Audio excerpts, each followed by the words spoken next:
হোমিওপ্যাথির পাশাপাশি যোগ নিয়ে কাজ করে চলেছেন ডাক্তার সুদীপ্ত নারায়ণ রায়। বর্তমানে তিনি অ্যাসোসিয়েম আয়ুষ ন্যাশনাল টাস্কফোর্সের সদস্য। যোগ নিয়ে সারা পৃথিবীর মানুষকে সচেতন করে চলেছেন তিনি। এর পাশাপাশি স্বামী বিবেকানন্দকে নিয়ে তার গবেষণা সত্যি অনস্বীকার্য। বৃহস্পতিবার চ্যানেল 10-এর মুখোমুখি হয়ে যোগ এবং হিন্দু ধর্মের সম্পর্ক নিয়ে তার মতামত ব্যক্ত করেন তিনি। সেই সঙ্গে মহামহিত প্রসঙ্গে তার বক্তব্য কারো সম্মানে লাগে এমন মন্তব্য না করাই শ্রেয়। পাশাপাশি তিনি জানান, স্বামী বিবেকানন্দ যে চিন্তাভাবনা তা আজও সমানভাবে প্রযোজ্য। আগামী 2000 বছরও তার দর্শন মানুষকে ভাবাবে। ডাক্তার সুদীপ্ত নারায়ণ আরো বলেন, পাড়ায় পাড়ায় স্বামী বিবেকানন্দকে নিয়ে আলোচনা করা উচিত। যোগাকে আপনি হিন্দু রিলিজিয়াস প্রসেস কেন বলবেন? যোগা যদি আপনি বলেন যে হিন্দু কথাটার অর্থটা কি, হোয়াট সেটা সুপ্রিম কোর্টের নানান ভার্ডিক্ট আছে, অনেক কিছু আছে, কিন্তু আমি তো সেগুলো বলার জন্য কোয়ালিফাইড নয়। যেহেতু আপনি যোগাকে হিন্দু রিলিজিয়াস প্রসেস কিনা সেটা জিজ্ঞেস করছেন, সেই হিসেবে আমি স্বামী বিবেকানন্দের কথা ধরে ফান্ডামেন্টালস অফ হিন্দুইজম কি সেটা একটু বলতে চাই। ফান্ডামেন্টালস অফ হিন্দুইজম স্বামীজির কথাতে দুটো আমরা চিকাগো বক্তৃতাতে দেখি, উনি বলছেন সেখানে টলারেন্স এবং ইউনিভার্সাল অ্যাকসেপ্টেন্স, এই দুটো হচ্ছে হিন্দু ফান্ডামেন্টালস। তো এই দুটো যদি থাকে, মানে আমরা অন্যদের প্রতি মানে নট অনলি যে সহিষ্ণুতা অন্য ধর্মের প্রতি, বাট অলসো তাছাড়াও আমাদের অন্য ধর্মকে সত্য বলে মানা, ইউনিভার্সাল অ্যাকসেপ্টেন্স, এইটা হলেই তবে সেটা সেই হিন্দু। হ্যাঁ, সে জিওগ্রাফিক্যাল আইডেন্টিটি, তার কালচারাল আইডেন্টিটি যেটাই হোক না কেন, প্র্যাকটিসিং হিন্দু যদি আপনি কাউকে বলেন, সে টলারেন্স আর ইউনিভার্সাল অ্যাকসেপ্টেন্স এই দুটো ফান্ডামেন্টালসকে মানছে। এটাকে যদি মানে সে তাহলে হিন্দু। এবার বলতে চাইছেন হিন্দু রিলিজিয়াস প্রসেস কিনা। রিলিজিয়ানটা আমাদের এখানে ভারতবর্ষে এখন অনেকটা বলতে পারেন যে ওয়েস্টার্ন ইনফ্লুয়েন্সে একটা ডগম্যাটিক রিলিজিয়ানের কথা ভাবি, যেখানে ডক্ট্রিনস আছে, ডগমাস আছে, বাট অ্যাজ সাচ হিন্দুইজমে, যেটাকে আমরা হিন্দুইজম বলে যদি টার্ম করি, সেই ধর্মে অ্যাজ সাচ ডক্ট্রিন, ডগমাস কিংবা কোনো প্রফেট সেরকম কোনো ব্যাপার নেই। It is a process, it is a continuous process, যেটাকে আমরা অনাদি অনন্ত বলি। স্বামী বিবেকানন্দের কথাতেই আবার যদি আসি, রিলিজিয়ানের ডেফিনেশন আমাদের ইন্ডিয়ান পার্সপেক্টিভে হবে সেটা কি? সেটা হচ্ছে manifestation of the divinity within. উনি বলছেন each soul is potentially divine. প্রত্যেকের মধ্যে যে দেবত্ব, সেই দেবত্বর যে বিকাশ, সেটাকেই রিলিজিয়ান হিসেবে আমরা সেটাকে বলতে পারেন যে আমাদের ইন্ডিয়ান কনটেক্সটে বলতে পারি। সেইটা যদি ধরেন, যদি আপনি বলেন যে যোগা আপনাকে অ্যাকসেপ্টেন্স শেখাচ্ছে, যোগা আপনাকে টলারেন্স শেখাচ্ছে, yoga is a process of manifesting the divinity, আপনার দেবত্বর বিকাশ ঘটাচ্ছে, তাহলে এটা আপনি লেবেল করতেই পারেন হিন্দু রিলিজিয়াস প্রসেস। কিন্তু আমাকে যদি বলেন, আমি বলবো এটা ইউনিভার্সাল প্রসেস।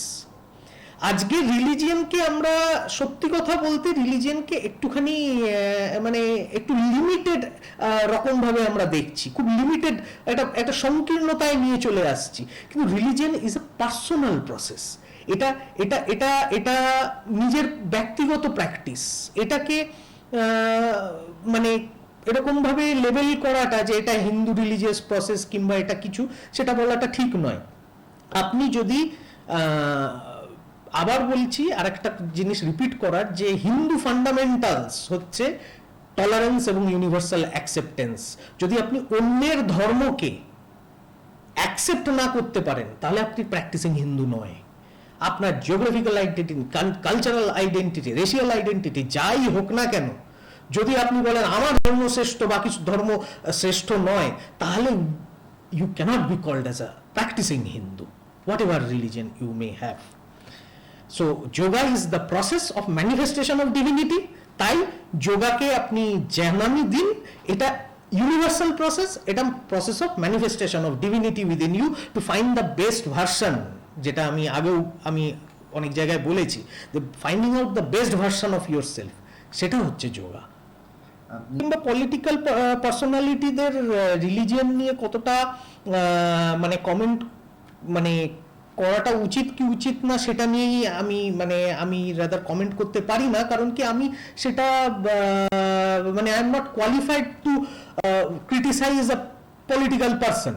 বাট আপনি যদি বলেন অ্যাজ এ সিটিজেন, আমি আবার একটু আগেই বললাম যে religion is a personal process. তার সাথে মানে পলিটিক্যাল পার্সনদের সেটার উপরে কমেন্ট করাটা কতটা যুক্তিযুক্ত হবে সেটা নিয়ে আমার একটা সন্দেহ আছে। আর এটার মানে এটা নিয়ে আলোচনা করাটাও একটা বড় ব্যাপার, কিন্তু যেটা নিয়ে আমি আলোচনা করতে চাই যে ওখানে একটা মোস্ট প্রবাবলি কিছু একটা এরকম বলা হয়েছে যে Kali is a goddess who accepts alcohol and it's a meet eating goddess, এরকম কিছু একটা বলা হয়েছে। তো সেই ব্যাপারটাতে ফ্রিডম অফ স্পিচ কারোর সেন্টিমেন্টকে আঘাত করে সেটা একটু দেখে শুনে বলাটাই ভালো, বিকজ এটা একটা ইগনোরেন্ট কমেন্ট তো ডেফিনেটলি হয়েছে, সেটাতে কোনো সন্দেহ নেই। কারণ যে আমি যোগার লোক, যোগা দিয়ে যদি আমি এই ব্যাপারটাকে মানে বোঝাতে চাই, দেখুন যোগাতে তার 4টে ট্র্যাডিশনাল প্রসেস আছে, মানে 4টে মেন ট্র্যাডিশনাল প্রসেস, পাতঞ্জল যোগ, হঠ যোগ, তারপরে আর একটা আছে হচ্ছে বেদান্তিক প্রসেস, আর একটা হচ্ছে তান্ত্রিক প্রসেস। তো এই তান্ত্রিক প্রসেসের নিউমারাস প্রসেস আছে, ওর মধ্যে মানে অনেক প্রসেসগুলো আছে। তার মধ্যে মেজর 4টে যে ট্র্যাডিশন, তার মধ্যে শৈব, শাক্ত, বৈষ্ণব, বৌদ্ধ। তো তার মধ্যে শাক্ত প্রসেসটা আমাদের পশ্চিমবঙ্গ বলাটা ভুল হবে, ইস্টার্ন পার্ট অফ ইন্ডিয়াতে শাক্ত প্রসেসটা প্রচন্ড রকমের প্রিভ্যালেন্ট, এখানেই প্রচলিত আছে।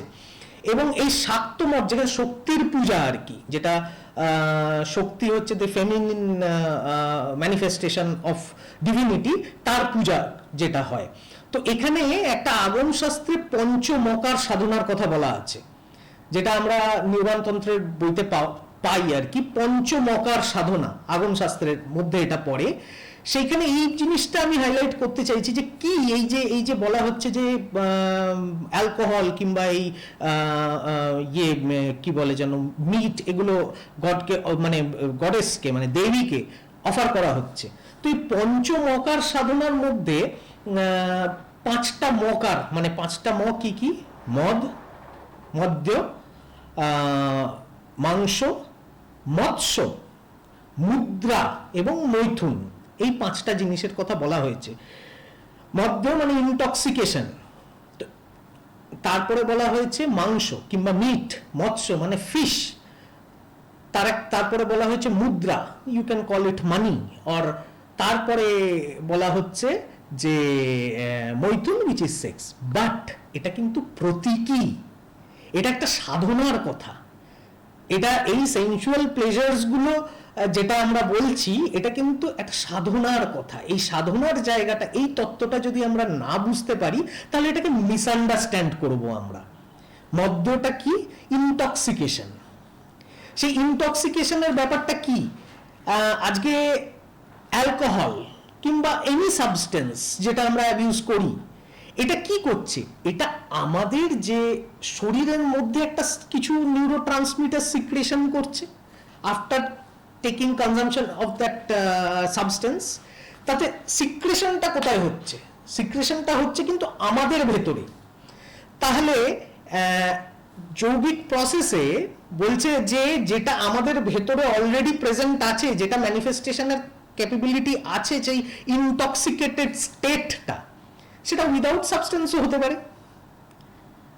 সেইটাকে মধ্য, সেই যে ব্লিসফুল স্টেটটা, সেই ব্যাপারটাকে অ্যাটেন্ড করার কথা বলা হচ্ছে উইদাউট সাবস্টেন্স। সেটা কি ধ্যান দিয়ে হয়? সেটা মেডিটেশন প্রসেস দিয়ে হচ্ছে।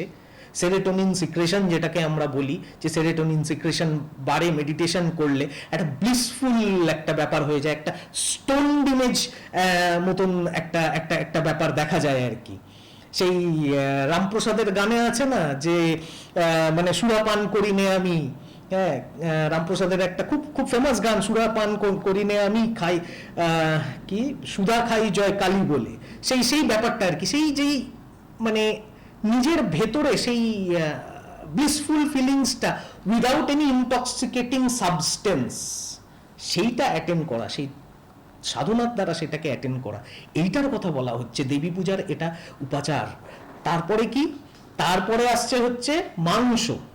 মাংস মানে এখানে কিন্তু যেটা বলা হয়েছে যে the strongest muscle in human body, that is what, সেটা কি আমাদের টাং, আমাদের স্পিচ, সেটা একটা বিশাল শক্তি শক্তি মানে সঞ্চারণ করতে পারে। সেই স্পিচে আমি কাউকে আঘাত করে তার মানে অনেক ক্ষতি করে দিতে পারি। এই যে speech, control over speech, regulation over speech, এবং কি রেগুলেশন অফ ইনটেক।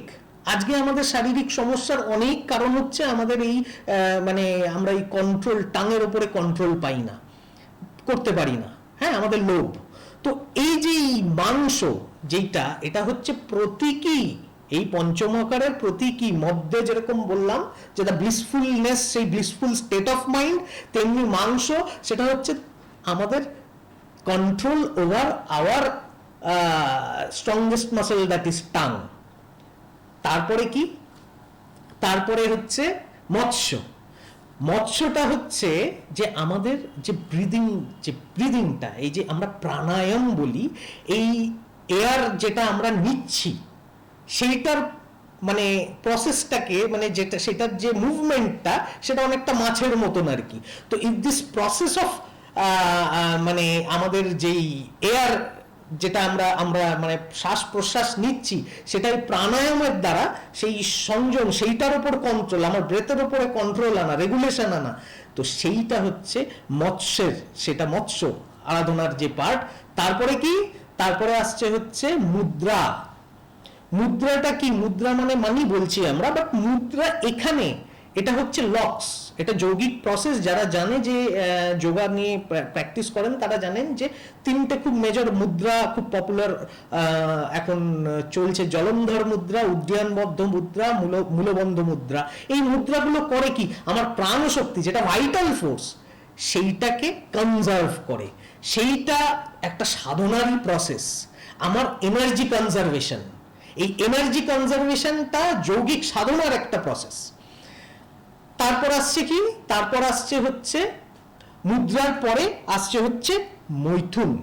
এটা সেক্স যেটা আমরা ভাবি, হ্যাঁ, তন্ত্র সাধনাকে সেই জন্য অনেকেই প্রমিসকিউটির সাথে মানে মিলিয়ে ফেলে, ডিবচেরির কথা বলে। না, একদম না।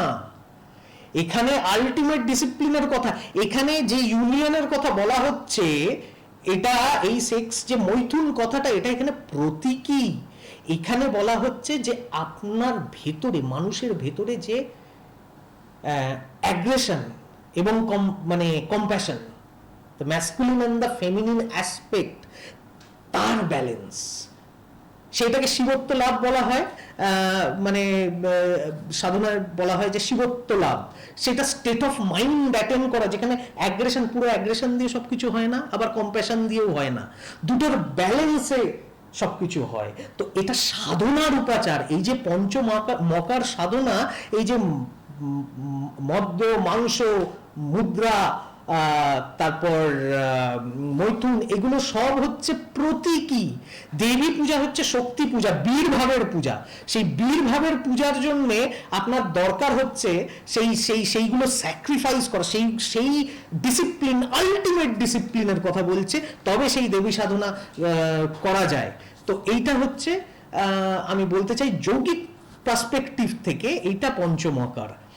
আর লাস্টে বলবো, স্বামী বিবেকানন্দ যেরকম ভাবে আর কি কালী সাধনাকে বলেছিলেন আর কি, সেটা হচ্ছে পূজা তার সংগ্রাম অপার, সদা পরাজয় ডরাত্না তোমা, চূর্ণ হোক স্বার্থ সাধ মান, হৃদয় শ্মশান নাচুক তাহাতে শ্যামা।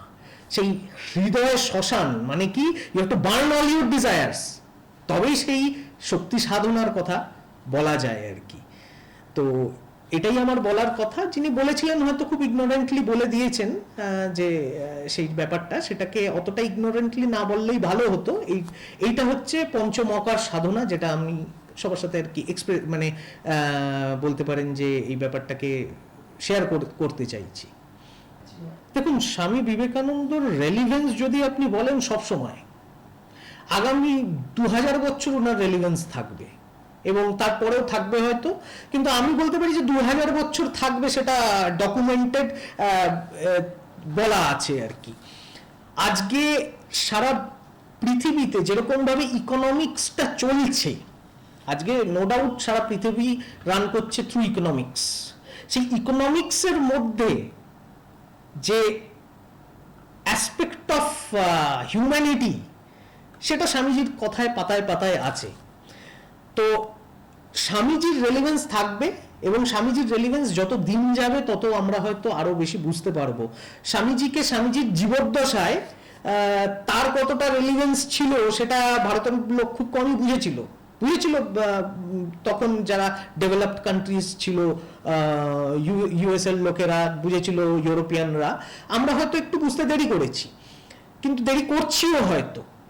কিন্তু আমরা যদি দেখি যে আজকে ইনক্লুসিভ ন্যাশনালিজমের কথা যদি কাউকে বলতে হয়, সেই ইনক্লুসিভ ন্যাশনালিজম স্বামীজির কথার মানে সব মানে কি বলবো, ওনার লেখার পাতায় পাতায় রয়েছে। এই ইনক্লুসিভ ন্যাশনালিজম রয়েছে এবং ইউনিভার্সাল অ্যাকসেপ্টেন্সের কথা উনি বলছেন। তো উনার রেলিভেন্স সবসময় থাকছে, এবং উনি বলছেন ভারতকে বিশ্বগুরুর হওয়ার যে কথাটা বলছে, arise awake stop not till the goal is reached. সেই গোলটা কি? উনি বলছেন ভারতকে বিশ্বগুরুর জায়গায়, এই যে ভারতের যে স্পিরিচুয়াল যেই মানে উইজডমটা আছে, এইটা সারা পৃথিবীকে পরিচালনা করবে।